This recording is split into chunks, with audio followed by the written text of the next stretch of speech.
konë për Partinë Demokratike? Në ç'kuptim, në fatin e saj, më pas zgjedhjeve. Po sigurisht prap, kishe ndonjë parashikim për ndonjë gjë tjetër ti? Jo, sepse nuk mendoj që do të ketë një ndryshim Partinë Demokratike, nuk shoh zëra kundër brenda Partisë Demokratike. Ato zëra që kanë guxuar tek tuk me statuse në Facebook apo me gjysmë deklarata nëpër media janë periferik, janë pa mandate apo pa kontribute. E ke fjalën për Myslim Urrizin, Dashur Suli që është aktual po s'do jetë? Po qof Myslim Urrizin, për shembull, po edhe Adriana Kalaj, Liriana Kuçana, Ulon Kalaja, që janë këta që kanë nxjerrë dhe pretendime në SPAK, domethënë në KQZ apo në KAS për tjetërsimin e votave. Nuk e kanë atë forcën sa që të ngrejnë frym brenda Partisë Demokratike. Ne Partinë Demokratike kemi kritikuar pikërisht për hartimin e listave, për mungesën e frymës, për premtimet boshe dhe domethënë nuk mund të vinë të ngrejnë frym disa njerëz të pakënaqur pikërisht pse nuk morën mandatin. Unë besoj se shtatori mund të prodhojë debat të brendshëm Partinë Demokratike, po jo për rezultatin e 11 maj, se luftë e brendshme për kreun e grupit parlamentar dhe për funksionar tjerë. Kush do jetë kreu i grupit parlamentar? Nga gjithë panorama që ne shohim, do jetë Flamur Noka. Kryetari i grupit? Po, nga gjithë po sekretari i përgjithshëm? Nuk besoj se është me rëndësi janë me rëndësi sekretarët e Partisë Demokratike. Po, ndoshta Berisha i plotson atë ëndrrën Kolliçit dhe e bën sekretar përgjithshëm, meqense herën e parë humbi përballë Flamur Nokës dhe shpërthoi unë akuza ndaj tij, mbase përpiqet të kënaq me këto postet periferike që funditës nuk kanë ndonjë pushtet kret. Po mirë, po Gazmend Bardhi çfarë do bëhet? Gazmend Bardhi është përblyer për shërbimin që i bëri Berishës, për duke i çuar deputetët e grupit parlamentar tek Berisha, duke e mbështetur Berishën në... Ishin dele ata dhe i mori ai i çoi atje? Ka një rëndësi të veçantë kryetari i grupit parlamentar, jo për faktin se arrit t'i bind, por mos harrojmë që Bardhi ishte shërptor i Lulzim Bashës.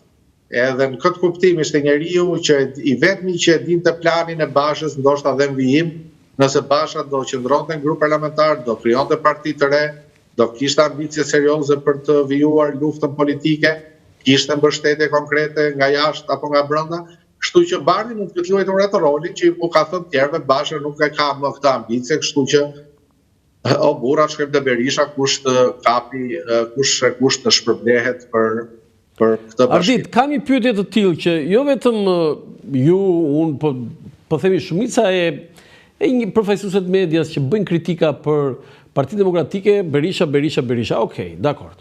Po tani përveç Berishës nuk ka aty përgjegjësi Gazmend Bardhi dhe të tjerë aty që kanë humbur drejtues qarqesh në mënyrë të turpshme? Përgjegjësia, unë nuk jam i parimit që përgjegjësia është personale, përgjegjësia është politike, është komplet e gjithë strukturave të partisë. Ne e kritikojmë Berishën kryesisht duke patur parasysh rolin autoritar të partisë, rolin autoritar që ka ai brenda partisë dhe duke marrë parasysh që asgjë nuk lëviz pa Berishën edhe pa miratimin e Berishës. Tani, nëse ne do faqësojmë të deleguarit në përqargje, komisarët e Berishës, rreth parë duhet kuptojmë që i ka emëruar Berisha ata, dhe së dyti duhet kuptojmë që Berisha është paralajmëruar dhe ka ditur shumë mirë se kë po çon në përqargje, në krye të PD-s në qargje. Ka qenë i paralajmëruar jo vetëm nga ne kritikët, më aq sa kemi patur mundësi na dëgjoj dhe të flasim, po edhe nga vetë baza. Lëvizja dhe cirku që bëri Berisha duke marrë Gazmend Bardhi nga Elbasani, duke çuar në Fier, nuk mund të akuzojmë Gazmend Bardhin, se Gazmend Bardhi nuk u hodh si diversant atje me parashut edhe tha unë do rri këtu. E mori Berisha e transferoi. Arsyet i din ata vetë më pas. A mund të jetë Gazmend Bardhi një nga ata që mund dal kundër zotit Berisha, pra që do kërkojë largimin e zotit Berisha sekretar? Bën sens që mund të dalë, por besoj që dhe ishte një çike çuditshme ajo që tha Luan Baçi kundër Gazmet Bardhit, ë? Po që dëgjoj, Luan Baxhi rrezikonte mandatin e tij në kuptimin e kësaj. Unë kam qenë ndjenit konfliktit që ka pasur me Bardhin që para se të dini listat. Vetë Luan Baxhi nuk e ka ditur që do jetë në listë mbyllur të Fierit. Edhe gjithë inati që ka patur me Gazmet Bardhin ose gjithë ajo hatërmbetja ka qenë që pse të vish ti që çfarë s'ke thënë për Berishën, që e ke akuzuar Berishën vrasësin e Gërdecit, të vish edhe të vesh në krye të listës Fierit, ndërkohë që ne tjerët nuk jemi as pak sigur. Ta fajsosh Bardhin më pas për rezultatin e Fierit, kjo është pak e tepër.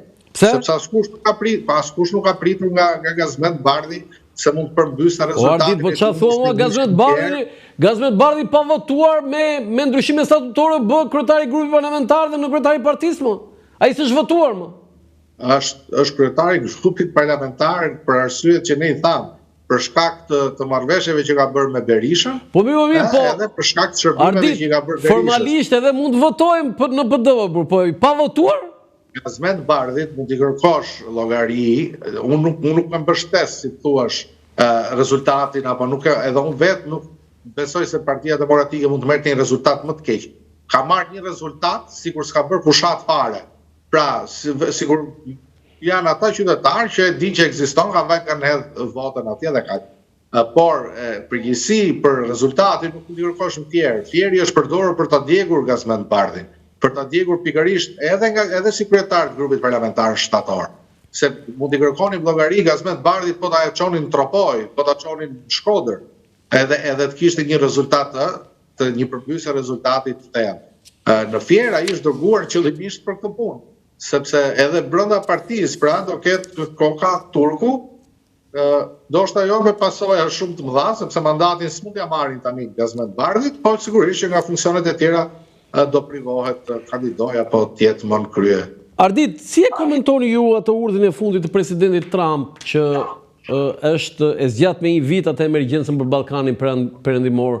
A lidhet kjo me atë me vendimin non grata të Sali Berishës, pra që ai të vazhdoj, duke humbur shpresat edhe ata atyre me entuziaste në Partinë Demokratike, apo lidhet me situatën politike në Shqipëri të drejtuar nga Partia Socialiste dhe nga zoti Rama?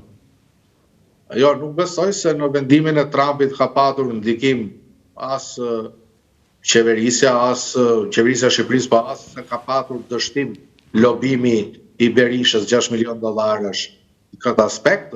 Ne e kemi thënë prej vitesh që sado që të hidhen pishekzjarre për rizgjedhjen e Trumpit apo zgjedhjen e Trumpit, politika amerikane mbetet e pandryshuar.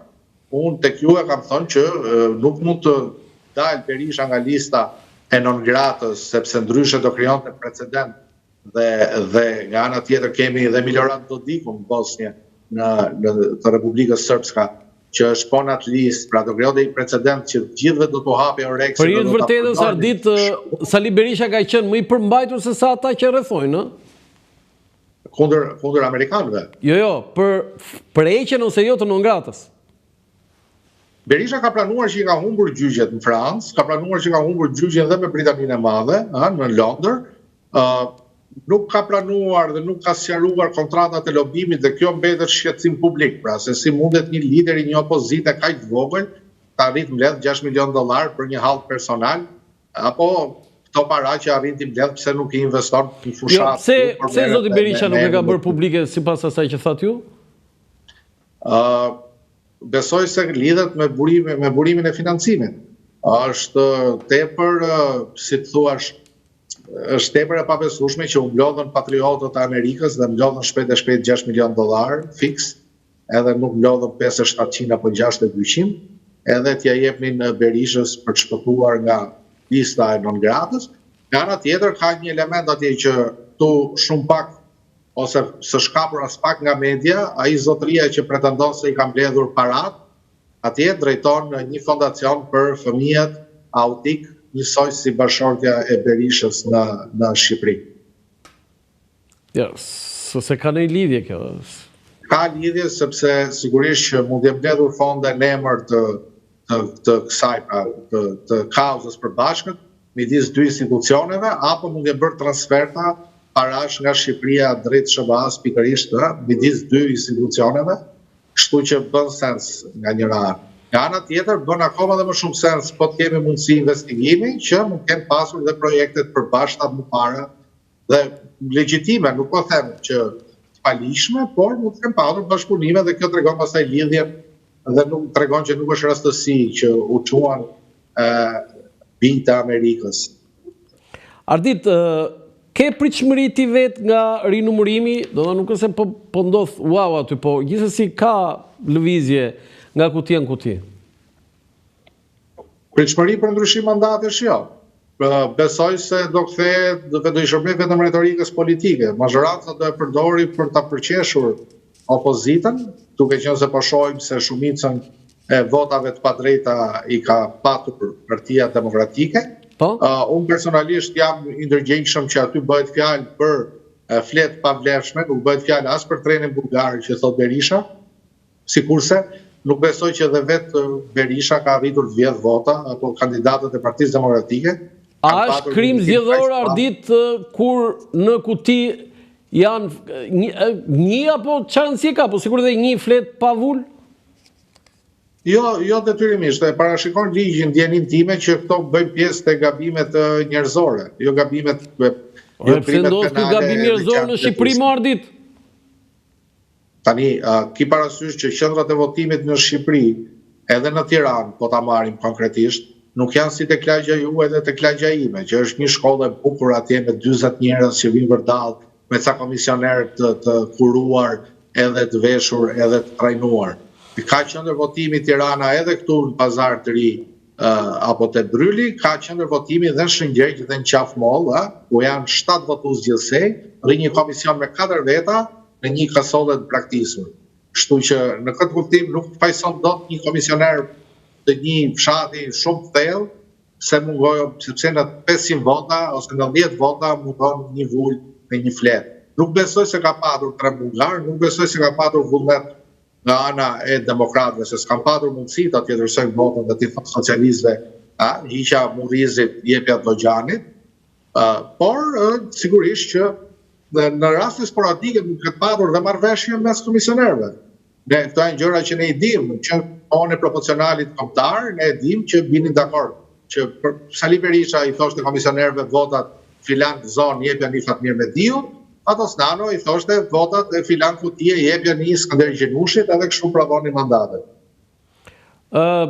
Okej, bëm dhe analizën për Partinë Demokratike, po Ardit, për ta mbyllur, për të pasur një lloj finale të kësaj bisede, ti e parashikon që shtatori të jetë i nxehtë i politikës shqiptare, apo të bien bateritë e këtyre, po themi, ankesave e denoncimeve që bën Partia Demokratike deri në Bruksel? Jo, nuk pres në një shtator të nxehtë, sepse Partia Demokratike po e konsumon ata arsenalin e akuzave që ka, edhe atyre materialeve që pretendon se denoncon atë farsën zgjedhore, dhe kemi parë që nuk ka asgjë serioze në ato videot apo në ato fotografit, aq sa të ngrehet opinioni publik pesh edhe të thotë po s'ka bërë këtu.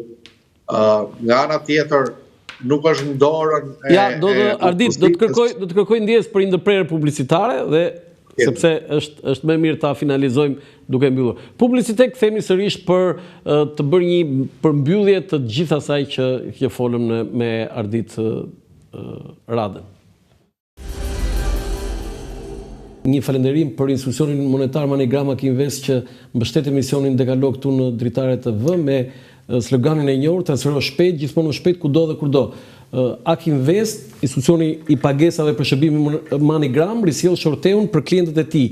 Klient të dashur, çdo tërheqje apo dërgesë që do të kryeni nga data 14 prill deri më 14 korrik, pra nga 14 prilli deri më 14 korrik, me shërbimin Manigram në çdo zyrë dhe agjent Akinvest do t'ju mundsoj të bëheni automatikisht pjesëmarrës së shorteut që do të zhvillohet në Diela Shqiptare në Televizionin Klan më datën 20 korrik 2025. Pra, në Diela Shqiptare në Televizionin Klan më 20 korrik 2025. Sa më shumë transferta me Manigram, aq më shumë merrni pjesë në shorte. Për çdo një transfer ju do të kualifikoheni me njerëz si pjesëmarrës në shorteun, nga i cili do të ketë 6 fitues me një çmim 50.000 lekë të rinj, pra 6 fitues me një çmim 50.000 lekë të rinj, sapo të kryeni transferin e tretë ju kualifikoni dhe si pjesëmarrës në shorteun, nga i cili do të ketë 7 fitues me një çmim 100.000 lekë të rinj, pra 7 fitues me një çmim 100.000 lekë të rinj. Përdorni pra Manigram dhe fitoni. Faleminderit edhe një herë Manigrama Kinvest, institucionit monetar që mbështet emisionin Dekalog këtu në Dritare TV.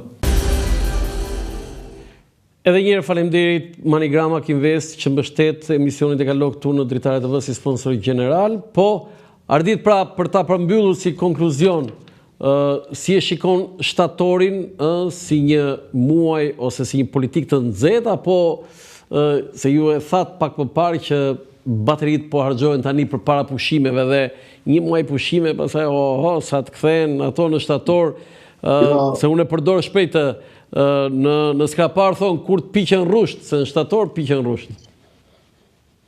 Po, jo vetëm kaq, jo vetëm se opozita po e teston duke i bërë ato denoncimet e saj dhe nuk po ngre ndonjë frym apo nuk po nxeh as pak debatin politik, por nga ana tjetër do kemi disa emra të rinj në parlament, cilët nuk do jenë taft për debat politik edhe për përplasje, siç jemi mësuar ne të shohim. Gjithashtu, pastaj, që është dhe pjesa kryesore, se ne kur flasim për debat nxehtë i referohemi parlamentit, akuzave dhe kundër akuzave në sallën e kuvendit. Gjithashtu, roli kryesor pastaj e ka sërish Rama. Nëse Rama do të ketë dëshirë të përfshihet në debat me opozitën, apo do vazhdoj të injoroj, siç ka bërë këto, të paktën mandatin e fundit, ku as vetë nuk merr pjesë në parlament, dhe jo vetëm që nuk merr pjesë në parlament, po porosit edhe të tjerë që të mos përfshihen në debate specifike. Megjithatë, ardit inkursionet e Partisë Demokratike, po themi të Partia Popullore në Evropë dhe premtimi i Zotit Berisha që ne do t'i çojmë edhe në Departamentin e Shtetit, për ju ka ndonjë vlerë? Berisha ka dërguar në Departamentin e Shtetit një letër më parë, Partia Demokratike ka dërguar letrën në Departamentin e Shtetit edhe për çështjen e pajisjes Berishës me vizë, dhe Berisha bënte sikur nuk ishte ndjeni dhe e kishte bërë, po tentonte partia t'ia bënte dhuratë vizën amerikane. Sigurisht që nuk kanë vlerë këto ankimimet, sepse është vetë Parlamenti Evropian edhe figurat kyçe të Brukselit dhe Strasburgut që rekomandojnë që debatin e brendshëm neve ta konsumojmë me njëri tjetrin dhe të mos e çojmë në kancelarit e botës. Dhe jo, debati i brendshëm bëhet fjalë për zgjedhjet e kam fjalën unë, sepse në shtator pritet dhe raporti përfundimtar, a? Dakor, për zgjedhjet, por vetë europianët në takimet që kanë zhvilluar si me Berishën në Bruksel, si me pjesë tjetër me deputet të të dy palëve, janë shprehur konkretisht që debatin e brendshëm nuk duhet ta dërgojnë në Bruksel, sepse vendi ndodhet para një procesi shumë të rëndësishëm, i cili mund të përdoret nga ndonjë euroskeptik në vijim. Po ta shohësh sot në Parlamentin Evropian, Berisha ka vetë aleat publik, ka Fredi Beleri. Edhe Beleri gjithashtu përse merret me gjithë procesin e zgjedhjeve, më tepër se sa sulmon drejtësinë për shkak të situatës që ka patur ai vetë me drejtësinë në Shqipëri. Besoj se çdo tentativë njollos vendin, sepse ne dim që nuk mund shkosh me retorikën dhe me gjuhën e shturur që përdor në Tiranë, nuk mund shkosh kurse si në kancelaritë europiane dhe të flasësh nga. Si e parashikon ti, dhe së fundi, si e parashikon ti raportin final të OSBE Odirit për zgjedhjet e 11 majit? Besoj se nuk do ndryshoj as pak nga raportet e mëparshme. Domethënë, ato problematika që thotë OSBE-ja ne jemi vetë dëshmitar. Përdorimi i administratës në zgjedhje, përdorimi i burimeve apo i logjistikës që vjen nga administrata publike, probleme me komisionerët, probleme me vëzhguesët, intimidimet. Gjitha këto do jenë pjesë e raportit, kjo është e padiskutueshme. Problemi është që për përmirësimin e raportit ose për përmirësimin e klimës zgjedhore, këtë nuk mund ta bëjë OSBE-ja. Ne i dim kritikat, janë të vlefshme ato që thot OSBE-ja, me ato pak vëzhgues që ka patur në terren, por duhet vullneti politik që ta ndryshojë. Dhe për ta ndryshuar këtë përmes kodit me një kod zgjedhor, me ligje, me rregulla, duhet të rreth parë të jetë dëshira e opozitës, investimi e opozitës, sepse qeveria në fundit është komode për aq kohë sa zgjedhjeve mandatet nuk ndryshojnë pavarësisht këtyre problemeve. Kështu që unë do uroja që vetë Partia Demokratike të ndërgjegjësohet deri në shtator, kërkoj një ndryshim kodit, të sjell një kod, propozoj një kod më realist, që të japi mundësi përfaqësimi më tepër qytetarëve, sepse edhe kjo që ndodhi nuk është e drejtë fund ditës, ne gjithë kemi bërë aq matematikë sa ta kuptojmë që 70.000 vota aprovojnë një mandat në Shqipëri, 20.000 vota aprovojnë 2 mandate, 13.000 vota aprovojnë 3 mandate, edhe ne të bëjmë sikur është normale e gjitha kjo, sepse shqiptarja, si ata që jetojnë Konispol, si ata që jetojnë Tiranë, si ata që jetojnë Shkodër, kështu që nuk mund të thuash pse s'jeni mbledhur gjithë bashkë ju në një qytet që të zgjidhni. Ardit, të falenderoj për këtë bisedë që ishte shtëruese në të gjitha aspektet. Faleminderit juve. Suksese në punën tuaj. Të nderuar teleshikues, ky është emisioni im për sot nga Urdhra Lançafoku. Mirupafshim.